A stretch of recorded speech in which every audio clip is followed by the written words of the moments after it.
کے صحابہ اور نبی پاک صلی اللہ علیہ وسلم کے گھر والے، ان کی آپس میں محبت ہے، آپس میں پیار ہے، ایک دوسرے کی خاطر جنگوں کے اندر سر کٹانے کے لیے تیار ہو جاتے ہیں۔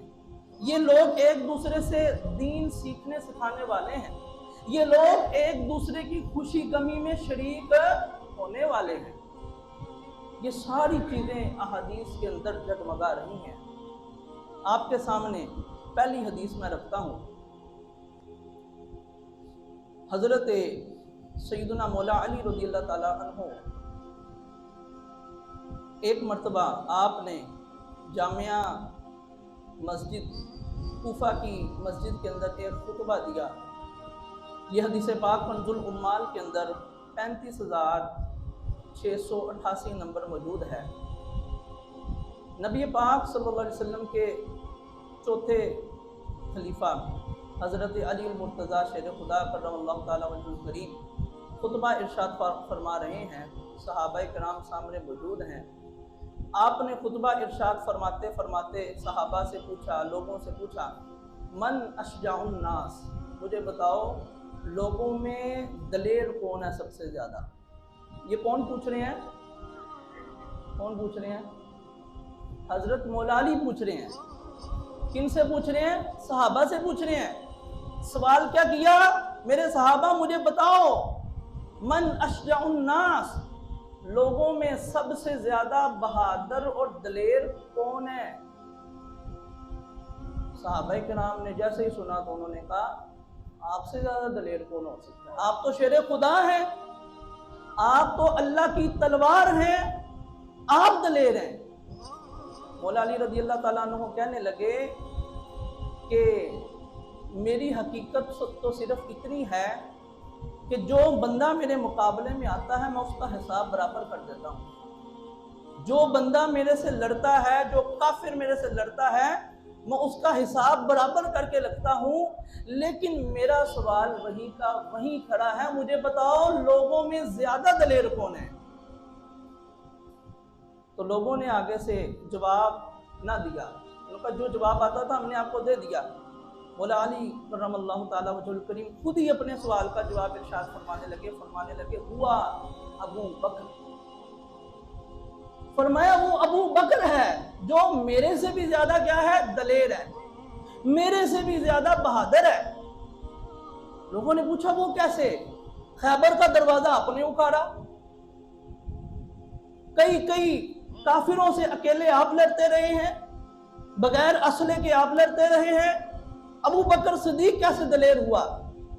فرمانے لگے وہ زمانہ بھی مجھے یاد ہے جب اسلام کی ابتدا تھی، نبی پاک صلی اللہ علیہ وسلم پر کفار قریش ظلم کیا کرتے تھے، آقا کریم صلی اللہ علیہ وسلم کو طرح کی تکلیفیں دیا کرتے تھے۔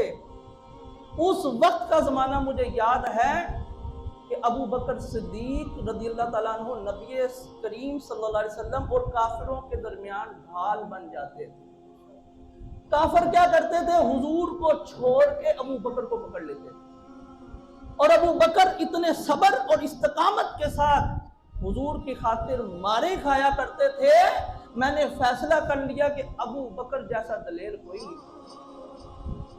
کہ حضور کی خاطر اپنے آپ کو کافروں کے حوالے کر دیا، اور انہوں نے اتنا مارا، حدیث میں آتا ہے کہ آپ کے گھر والے آپ کا چہرہ نہ پہچان سکے، اتنا زیادہ مارا تھا۔ تو یہ مجھے بتائیں کہ یہ مولا علی کی ابو بکر سے محبت ہے یا نہیں؟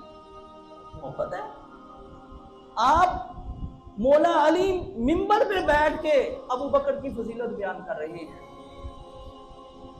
اسی طریقے سے ایک اور حدیث پاک بڑی توجہ سے آپ سنیے گا، کتاب کا نام ہے الریاض النضرہ فی مناقب العشرہ، صفحہ 137 پر یہ روایت موجود ہے۔ اس روایت کے اندر بھی یہ ہے کہ ایک مرتبہ حضرت ابو بکر صدیق رضی اللہ تعالیٰ عنہ مولا علی رضی اللہ تعالیٰ عنہ کے چہرے کی طرف دیکھ کر مسکرا پڑے۔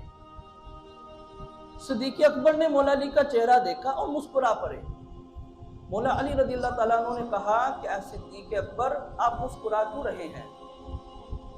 ابو بکر صدیق رضی اللہ تعالیٰ عنہ کہنے لگے کہ مجھے رسول اللہ صلی اللہ علیہ وسلم نے ایک بات ارشاد فرمائی تھی، مجھے یاد ہے، میں نے نبی علیہ السلام کو فرماتے ہوئے سنا ہے، حضور نے فرمایا لا یجوز احد الصراط الا من كتب له علی بن ابی طالب الجواز۔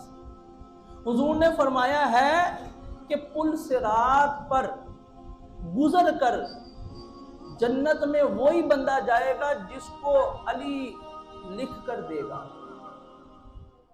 جس کو علی لکھ کر دے گا، علی جنت کا پروانہ دے گا، وہ بندہ پل صراط سے گزر کے کہاں جائے گا؟ جنت میں۔ یہ مولا علی رضی اللہ تعالیٰ عنہ کو صدیق اکبر نے نبی پاک کا فرمان سنایا صلی اللہ علیہ وسلم۔ اب مولا علی مسکرا پڑے، مولا علی نے کہا انا ابشرک ابا بکر، ابو بکر میں کیا آپ کو ایک خوشخبری نہ دوں؟ آپ نے مجھے خوشخبری دی، اس کے بدلے میں بھی آپ کو ایک حدیث سناتا ہوں۔ نبی مہربان صلی اللہ علیہ وسلم نے فرمایا تھا، قال رسول اللہ صلی اللہ علیہ وسلم لا یکتب علی الجواز الا لمن احب ابا بکر، علی صرف اسی کو جنت کا پروانہ لکھ کر دے گا جس کے دل میں ابو بکر کی محبت ہوگی۔ مجھے بتائیں یہ صحابہ اور اہل بیت کی محبت نہیں تو اور کیا ہے؟